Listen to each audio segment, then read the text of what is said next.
ایک زمانے میں ہم سمناباد میں رہتے تھے. لاہور میں ایک جگہ ہے سمناباد, وہ نیا نیا آباد ہو رہا تھا, اچھا پوش علاقہ تھا. وہاں ایک بی بی آ کے رہی, ایک بڑی خوبصورت, بہت ہی ماڈرن قسم کی ایک بیوہ عورت, بڑی نو عمر. اس کے 2 بچے تھے.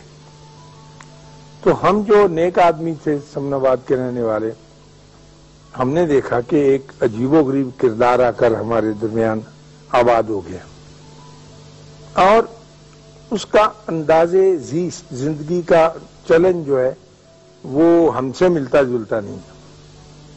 کیونکہ ایک تو وہ بہت اعلیٰ درجے کے نہایت خوبصورت کپڑے پہنتی تھی. پھر اس کی یہ خرابی تھی کہ وہ بڑی خوبصورت لڑکی تھی. پھر اس میں تیسری خرابی یہ تھی کہ اس کے گھر کے آگے سے گزرو تو خوشبو کی لپٹیں آتی تھی. وہ سینٹ فری استعمال کرتی تھی, وہ جو سپرے نہیں ہوتا. اس کے جو 2 بچے تھے خواتین و حضرات, وہ گھر سے باہر بھاگے پھرتے ہوتے تھے عام جگہوں پر, اور کھانا گھر پہ نہیں کھاتے تھے, لوگوں کے گھروں میں چلے جاتے تھے, اور لوگ ان کو کچھ دے بھی دیتے تھے اور وہ کھا بھی لیتے تھے. یعنی گھر کی زندگی سے ان کی زندگی کچھ کٹ اپ تھی. اور یہ ہم نے دیکھا کہ اس خاتون کو کچھ عجیب و غریب قسم کے مرد بھی ملنے آتے تھے. یعنی ان کی گاڑی, مثلا جو گھر کا عزیز رشتہ اس کی گاڑی کا نمبر آپ جان جاتے ہیں, ان کے ہاں مختلف نمبرز کی گاڑیاں آ کے کھڑی ہوتی تھی. پھر ایک آدمی وہاں گیا ہے, وہ نکلا, پھر دوسرا. تو ظاہر ہے ہم جیسے بھلے آدمی تو کوئی اچھا نتیجہ نہیں نکال سکتے.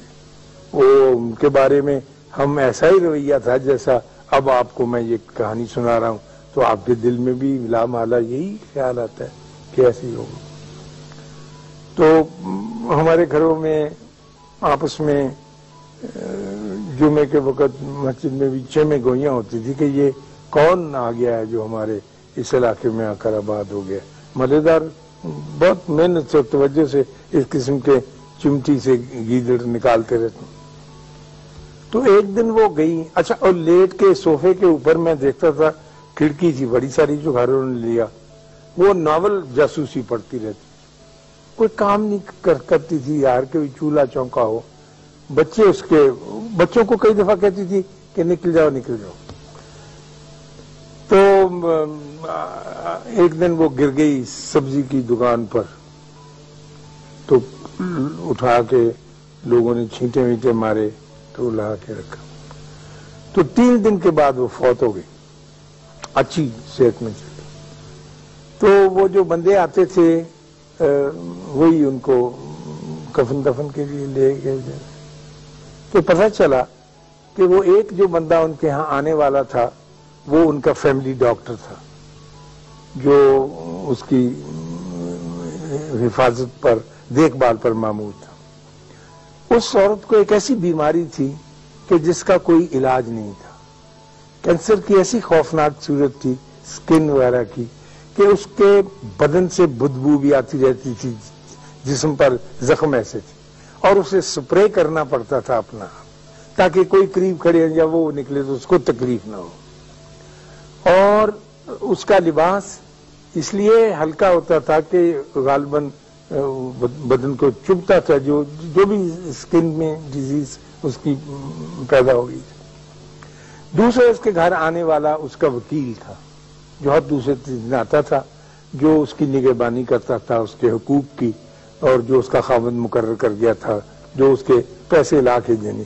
تیسرا اس کے خاوند کا چھوٹا بھائی تھا جو اپنی بھابھی کو ملنے آتا. تو ہم نے اس سے یہ اندازے لگا لیے جو میں نے آپ کے سامنے بیان کیے, اور اس نیک پاک عورت کو جب اس پہ دورہ پڑتا تھا تو وہ بچوں کو دھکے مار کے باہر نکال دیتی, باہر جا کے کھیلو, باہر جا کے, اور تڑپنے کے لیے وہ اپنے دروازے بند کر کے اندر رہتی.